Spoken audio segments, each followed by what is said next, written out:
Ayan po mga kaibigan, yung martilyo ay pinapalipad niya, no? Ang galing talaga sa magawa. Grabe. Ayan po mga kaibigan, martilyo pinapalipad. Ang galing talaga. Sus mo resip, bungot sokok. Ayan mga kaibigan, pako na siya.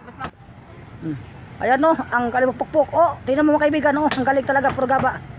Sus mo resip, ayan na. Parang 1, 2, 3, 4, 5, 6, 7, 10 lang. Bungot sokok. Ayan na. Ang galing kami kaibigan, sobrang tipay na yung pagkagawa niya. Tingnan mo mga kaibigan, ang galing yan, yan pa, hila. Kahit 10 bagyo na darating dyan, ay di na matatanggal yan. Dahil sa sobrang tipay ng kanyang pagkapako.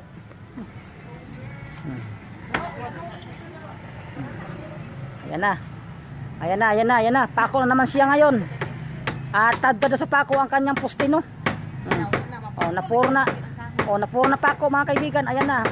Ayan pa. Yeah.